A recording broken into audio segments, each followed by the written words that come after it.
Hey guys, welcome to PhoneArena. This is Basil and today I'll be taking you through a review of the Samsung Galaxy Pro. The Galaxy Pro is an Android 2.2 handset with a sweet 4-tier QWERTY keypad. You've also got a 3-megapixel camera on the back and a host of connectivity features. It looks good from the offset. Taking a look at the design, however, and the first thing that jumps out at you is the screen itself. The screen, at a resolution of 320 by 240 pixels, suffers. This is why it jumps out at you, for all the wrong reasons. The low pixel density means even the most attractive of images just looks pixelated. Also, colors are washed out and brightness levels aren't where they should be, so outdoor viewing isn't fantastic, neither are viewing angles. Nevertheless, the screen is pretty responsive, so that's its one saving grace. Right below the screen you've got 4 physical hardware buttons and a 4-tier QWERTY keypad. Turn the device around and you've got the 3-megapixel camera, which has autofocus but no flash, and the loudspeaker. The back has a nice textured feel, and on top of that is a 3.5mm headphone jack, a micro USB port, while to the right hand side is a power button and to the left a volume rocker. The keypad itself feels pretty nice. It's got a nice click to the keys as you type, and they're roomy enough to be comfortably letting you type short messages and quick emails. However, for long text documents we probably wouldn't recommend this. Well, we certainly got cramp when we tried to do the job. Overall, it feels pretty solid, so it's a general thumbs up for the Samsung Galaxy Pro as far as design's concerned. However, like we said, be mindful, the screen is extremely low resolution. An 800 MHz processor powers everything along. This, coupled with Android 2.2 and TouchWiz 3.0, means everything runs really smoothly, especially due to the low graphical demands of the handset thanks to the low resolution screen. Taking a look at the notifications tab, TouchWiz adds some cool features such as quick settings. You've also got a staggered apps drawer, which staggers apps block by block. You can also pick the number of home screens you have, as many as 7 and as few as 6, and there are a bunch of other cool features. You can read the full review for more details. As far as some hardware goes, the camera in the board is 3 megapixels with autofocus but no flash. The interface is really nice, giving you access to various scene modes, etc., which you don't find in some of the higher end cameras and camera phones.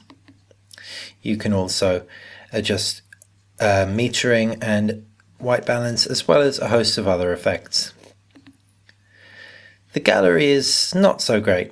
While on the surface it's a standard Android fare, once you find a photo, you come to pinch to zoom in, and pinch to zoom doesn't work. Instead, it's a double tap scenario. So, like we said, the handset doesn't support multi-touch. Once you get past that, we can look at the actual quality of the photos. Detail levels are pretty good overall for the 3-megapixel camera on board, however, exposure is a little bit off. As you can see, it tends to overexpose images taken outdoors. Fortunately, the handset has autofocus, so you'll be able to do some macro shots, as we can see. As far as indoor shots go, they're not fantastic due to the lack of flash, however are certainly possible for most social networking. Videos taken at a resolution of 320 by 240 pixels, in line with the screen res.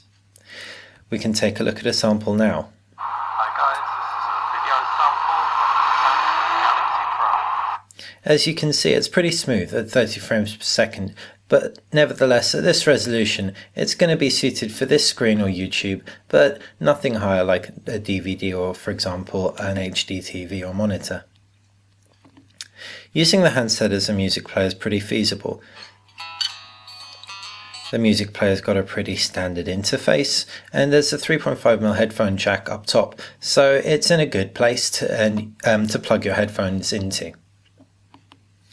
As far as browsing the web goes, it's really not the most intuitive experience overall.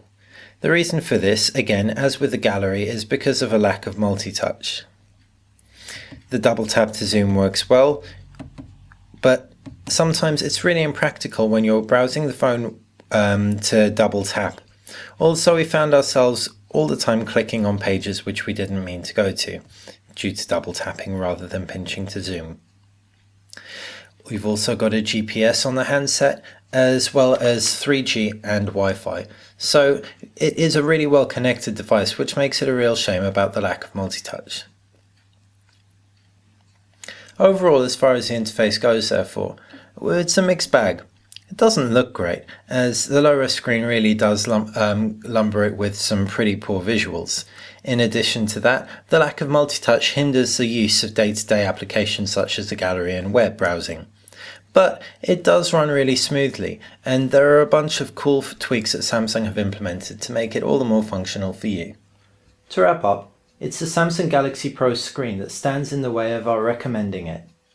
At 320 by 240 pixels and with a lack of multi-touch, it really does impede on day-to-day tasks Android should make easier. Nevertheless, with really good build quality, overall, a comfortable keypad experience, and an okay camera for the price, as well as a host of connectivity features, we can safely say that if you can get past the screen, the Samsung Galaxy Pro gives you a big bang for your buck. Alternatives to the handset include the upcoming HTC Chapter with some tighter social integration on board as well as Android, or the BlackBerry Curve. If you're prepared to wait and you really want a touchscreen, the BlackBerry Curve Touch should be your way later this year. Thanks for watching PhoneArena. This has been our video review of the Samsung Galaxy Pro. For more on this and other handsets, keep an eye on PhoneArena.com.